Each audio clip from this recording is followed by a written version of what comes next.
রাজনৈতিক দলগুলোর যে মনোভাব, মিডিয়ার যে মনোভাব, প্রশাসনের যে মনোভাব, নির্বাচন কমিশনের যে মনোভাব, তারা মনে হচ্ছে একদিকে ঝুঁকে পড়তেছে। সমতল মাঠের যে কথা বলছে সেটা নিয়ে আমাদের ট্রাস্ট ডেফিসিট তৈরি হচ্ছে, আস্থার সংকট তৈরি হচ্ছে। আমরা অনুরোধ করব, আপনারা এই ভুল করেন না।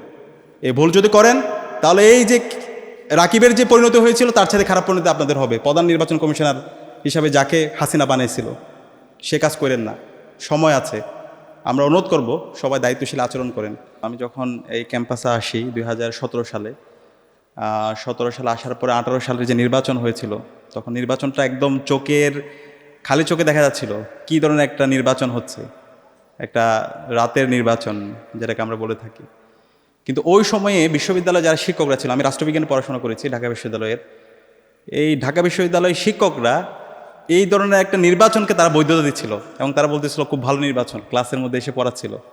এটা পুরো জাতির জন্য একটা লজ্জা। পলিটিক্যাল সায়েন্সের আমি চিন্তা করছিলাম যারা এটা নিয়ে ক্রিটিক করবে তারা জাতির কাছে সত্যটা বলবে, কিন্তু তারা এই ধরনের একটা নির্বাচনকে, অবৈধ নির্বাচনকে তারা জাস্টিফাই করছে। তো সেটা দেখে আমি তখন সেকেন্ড ইয়ারের একজন স্টুডেন্ট, আমি আমার বন্ধুদের সাথে আলাপ করছিলাম তাহলে এই জাতির আজকে ফিউচারটা কী হবে। যারা শিক্ষক তারা যদি এই ধরনের অবৈধ নির্বাচনের এটাকে জাস্টিফাই করে তাদের বয়ানের মাধ্যমে, তাদের বক্তৃতার মাধ্যমে এবং ক্লাসের মধ্যে, তাহলে এই জাতির জন্য একটা লজ্জা। এবং একই সাথে পরবর্তীতে 2024 সালের যে ডামি নির্বাচন, সেই নির্বাচনের সময় আমরা দেখতে পেয়েছি বিশ্ববিদ্যালয়ের শিক্ষক, সোকল্ড যাদেরকে আমরা বুদ্ধিজীবী বলি, সিভিল সোসাইটি, তারা এই ধরনের অবৈধ নির্বাচনগুলোকে তারা বৈধতা দেওয়ার চেষ্টা করেছিল এবং বিভিন্ন পার্সপেক্টিভ থেকে, অনেকগুলো পার্সপেক্টিভ এখানে আলোচনা হয়েছে, সেই পার্সপেক্টিভগুলো থেকে তারা এটাকে ব্যাখ্যা করেছে। তো আমরা যারা তরুণরা আছি, আমরা এর আগে ইতিহাস পড়েছি এবং পরবর্তীতে আমরা 3 মেয়াদের যে নির্বাচন, সেই নির্বাচন আমরা দেখেছি। 14 সালের নির্বাচন বলেন, 18 সালের নির্বাচন বলেন, 24 নির্বাচন, এখানে আমরা কেউ ভোট দিতে পারিনি। তো আজকে জুলাই বিপ্লবের মাধ্যমে আজকে যুবকরা এম্পাওয়ার হয়েছে, তরুণরা এম্পাওয়ার হয়েছে। এই জুলাই বিপ্লব তরুণরা করেছে। এখন আমরা বলতে চাই এই 24 জুলাই বিপ্লব পরবর্তী আমাদের এই 26 সালে যে নির্বাচন হচ্ছে, এটা অবশ্যই ফ্রি, ফেয়ার এবং ক্রেডিবল হতে হবে। এখানে ইফস অ্যান্ড বাটস চলবে না। আমরা রাজনৈতিক দলগুলোকে আহ্বান করব এবং এখানকার ইন্টারিম যারা দায়িত্বে আছে এবং নির্বাচন কমিশনকে আমরা অনুরোধ করব, এই জায়গায় কোনো ছাড় দেওয়া যাবে না। এই নির্বাচন যদি ফ্রি, ফেয়ার, ক্রেডিবল আমরা করতে না পারি তাহলে বাংলাদেশ আবার পথ হারাবে। এবং এর মাধ্যমে আমাদের এই প্রতিষ্ঠানগুলোকে শক্তিশালী করার মাধ্যমে আমাদের একটা গণতন্ত্রের স্থায়ী রূপের দিকে আমাদের প্রবেশ করতে হবে এবং সে জায়গায় রাজনৈতিক দলগুলোকে ঐক্যবদ্ধ হতে হবে। জামাত, বিএনপি, এনসিপি এবং বাংলাদেশপন্থী যারা রাজনৈতিক দল আছে, এখানে এবি পার্টি আছে, সবাইকে ঐক্যবদ্ধ হতে হবে। আমরা সাময়িকভাবে হতে পারে আপনি সাময়িক লাভবানের জন্য ইঞ্জিনিয়ারিং করে আপনি জিতে আসলেন, কিন্তু এই ইঞ্জিনিয়ারিং করে জিতে এসে আপনার তো কল্যাণ হবে না, এই জাতির কল্যাণ হবে না। এখন বর্তমান সময়ে সবকিছু ওপেন, আমরা দেখতে পাচ্ছি কে কি করছে, কার মনোভাব কি। তো সেখানে এখনো সময় আছে। কেউ যদি আপনারা ইঞ্জিনিয়ারিং করতে চান তাহলে আপনি নিজের পায়ে নিজে কুড়াল মারতেছেন। তো সে কারণে আমরা অনুরোধ করব, এখন আমরা দেখতে পাচ্ছি নির্বাচন আগামী মাসের 12 ফেব্রুয়ারি হবে, কিন্তু এখন আমরা দেখতে পাচ্ছি সেই ফেসিবাদী কাঠামোর যেই নির্বাচন, সেই নির্বাচনের দিকে মনে হচ্ছে আমরা যাচ্ছি। রাজনৈতিক দলগুলোর যে মনোভাব, মিডিয়ার যে মনোভাব, প্রশাসনের যে মনোভাব, নির্বাচন কমিশনের যে মনোভাব, তারা মনে হচ্ছে একদিকে ঝুঁকে পড়তেছে।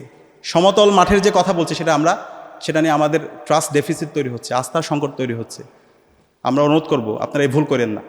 এই ভুল যদি করেন তাহলে এই যে রাকিবের যে পরিণতি হয়েছিল তার সাথে খারাপ পরিণতি আপনাদের হবে। প্রধান নির্বাচন কমিশনার হিসাবে যাকে হাসিনা বানিয়েছিল সে কাজ করেন না, সময় আছে। আমরা অনুরোধ করব সবাই দায়িত্বশীল আচরণ করেন। এবং এখানে আমরা যারা ভোট দিতে যাব, সবার মধ্যে একটা উৎসব আমরা দেখতে পাচ্ছি। এবারের নির্বাচনে আমরা একটা গণভোটের মাধ্যমে আমরা আমাদের যে সংস্কারের কথা বলছি, আমাদের রাষ্ট্রের যে প্রাতিষ্ঠানিকরণ, প্রতিষ্ঠানগুলোর যে শক্তিশালীকরণ, সেটার জন্য আমাদের গণভোটকে হাকে বিজয়ী করতে হবে। সেটার জন্য আমাদের সারা দেশব্যাপী ক্যাম্পেইন করতে হবে এবং ডাকসুর পক্ষ থেকে আমরা বাংলাদেশের শিক্ষা প্রতিষ্ঠানগুলোতে এই ক্যাম্পেইনটা আমরা খুব দ্রুত শুরু করবো ইনশাআল্লাহ। এবং রাজনৈতিক দলগুলোকে বলবো, এই সংস্কারের পথে আপনারা বাঁধা হিসাবে দাঁড়াবেন না। এই সংস্কারের পথে বাঁধা হওয়ার কারণে আপনারা নিজেরাই জুলুমের শিকার হয়েছেন। সুতরাং সাময়িক তুষ্টির জন্য এই সংস্কারের পথে আপনারা কেউ বাঁধা হবেন না। আমাদের এই রাষ্ট্রকে নতুনভাবে ঢেলে সাজানোর জন্য এই জুলাই বিপ্লবে আমাদের 2000 ভাই বোনরা শহীদ হয়েছে, 40,000 আমাদের ভাই বোনরা তারা তাদের অঙ্গ হারিয়েছে, গাজী হয়েছে। সুতরাং এই সংস্কারের পথে বাঁধা হওয়া যাবে না। আমাদের এই প্রতিষ্ঠানগুলোকে শক্তিশালী করার জন্য আমাদের এই গণভোটকে হাঁকে বিজয় করতে হবে। এই গণভোটের মাধ্যমে বাংলাদেশের 50 বছরের আগামীর রাষ্ট্র কেমন হবে সেটা ঠিক হবে। এবং এই সংস্কার করার জন্য আমাদের সবাইকে ঐক্যবদ্ধভাবে আমাদের ক্যাম্পেইন করতে হবে। আমরা দেখতে পাচ্ছি রাজনৈতিক দলগুলো কিছু কিছু তারা না ক্যাম্পেইন করছে, এটা আপনারা নিজের ক্ষতি করছেন, এই কাজ করেন না। এই সংস্কারের পথে কেউ বাঁধা হিসাবে আপনারা আসবেন না। সবাই ঐক্যবদ্ধভাবে আমরা যেন এই গণভোটে হাঁকে বিজয় করতে পারি এবং আমাদের প্রতিষ্ঠানগুলোকে শক্তিশালী করতে পারি এবং আগামী সুন্দর একটি রাষ্ট্র, একটা ন্যাশনাল কনসেনসাস আমাদের তৈরি করতে পারি। সেজন্য আমরা যেন ঐক্যবদ্ধভাবে আমাদের এই ক্যাম্পেইনটা করি এবং আমরা গণভোটে হাঁকে বিপুল ব্যবধানে আমরা বিজয়ী করি। একই সাথে আমাদের প্রতিনিধি বাছাইয়ের ক্ষেত্রে অবশ্যই এই প্রতিনিধি এমন যেন না হয় যারা মাসল পলিটিক্স করে, যারা ওল্ড ফ্যাশন পলিটিক্স করে, যারা সেই আগের মাফিয়াতন্ত্র অথবা সেই চাঁদাবাজি টেন্ডারবাজি সেই রাজনীতি তারা ফিরে নিয়ে আসতে চায়। এই ধরনের প্রার্থীদেরকে যেন আমরা লাল কার্ড দেখাই, সে যে হোক, সে যে দলেরই হোক।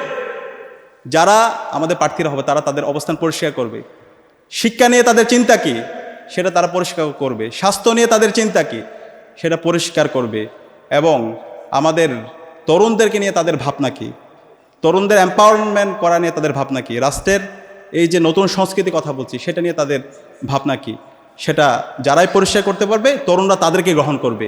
বাংলাদেশের 4 কোটি তরুণ যারা ভোট দিতে পারে নাই, সুতরাং তরুণরা যেদিকে পক্ষ নেবে তারাই বিজয়ী হবে। সুতরাং তরুণদেরকে বিট্রয় করা, তরুণদের বিরুদ্ধে কথা না বলা যারাই করবেন তারা আপনারা নিজেরাই নিজেদের ক্ষতি করবেন। আমরা অনুরোধ করব সকল রাজনৈতিক দল যারা এবার নির্বাচন করবেন তারা তরুণদের কাছে আপনাদের যে অবস্থান, আপনাদের চিন্তা, রাষ্ট্র নিয়ে আপনাদের চিন্তা, দেশের অর্থ ব্যবস্থা নিয়ে আপনার চিন্তা, সংস্কৃতি নিয়ে আপনার চিন্তা, ক্যাম্পাস নিয়ে আপনার চিন্তা, সেটা আপনারা পরিষ্কার করবেন। আমরা এই ক্যাম্পাসগুলোতে সেই ছাত্রলীগীয় কায়দায় যে রাজনীতি আমরা দেখতে পেয়েছি, গণরম গ্যাস্ট্রমের রাজনীতি, সেটা আমরা আর হইতে দিব না। আমরা এই ক্যাম্পাসগুলোতে সেই লেজুর ভিত্তিক যে রাজনীতি, সেই রাজনীতি আমরা আর হতে দিব না।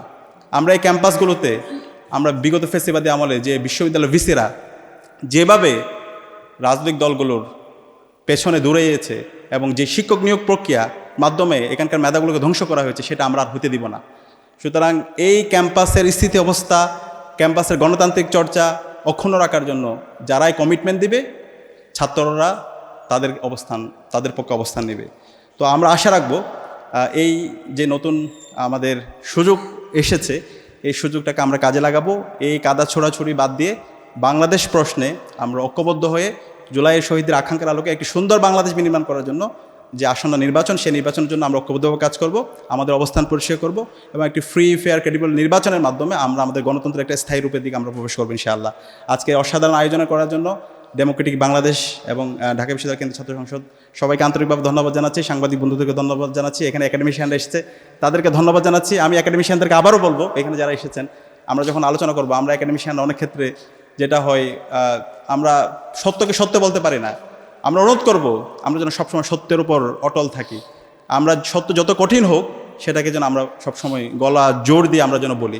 তো সবাইকে অসংখ্য ধন্যবাদ জানাচ্ছি এই আয়োজনে উপস্থিত হওয়ার জন্য। আসসালামু আলাইকুম রহমতুল্লাহ।